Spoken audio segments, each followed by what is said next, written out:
Entera situação de molina de viento para affected residents Urirama está Aru, que ahora llega a una solución positiva para Aruba, no solamente quer oponer, pero quer sentar junto na mesa para trazer uma solução que verdadeiramente lo beneficia a Aruba, mirando que o projeto aqui tem hope caminho legal para cana promeco está uma realidade. É bondade para ajudar a intercambiar ideias e escolher que comporta o melhor para nossa futura geração.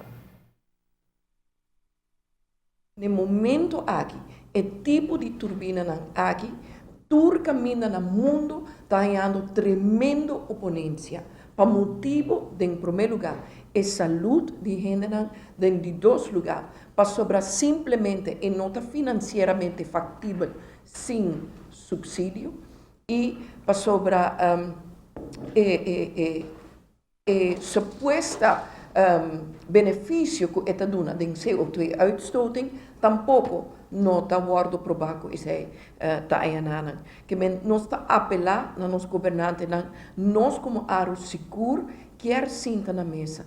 Nós está mantendo nos mês al tanto de diferente outra possível alternativa que por tim, e o qual nós está visa tá qualquer solução verdadeiramente sustentável, mas está basada por lo menos em 4 critérios fundamentais aqui. 1. E não porta dañino para a gente na saúde. 2. E não por daña nos meio ambiente, para superior e não está sustentável. 3. E mesmo está uma solução financeira responsável. E 4.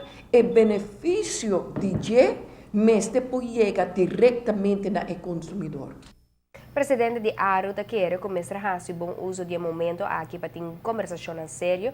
É importante para cada partido por trazer um ponto de vista para diante e tá abrir para buscar uma solução realmente sustentável para Aruba.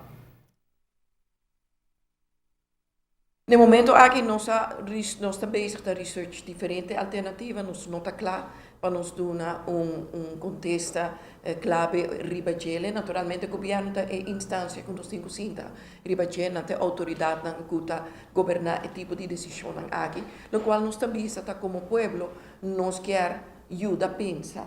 E a tecnologia aqui está avançando assim rapidamente, como visa que já acaba a turbina aqui é modelo bio, que tem hobby diferente, alternativa e seguramente é ramo que está cambiando assim como bisa cada 3 para 5 anos tem inovação completamente diferente, e o qual nós está visando lá nos mira, nós está bezig, nós como Aru, que essa aqui foi de 2011, mientras tanto tem hobby diferente solução que está disponível, lá nós por lo menos senta na mesa e para nós estudar.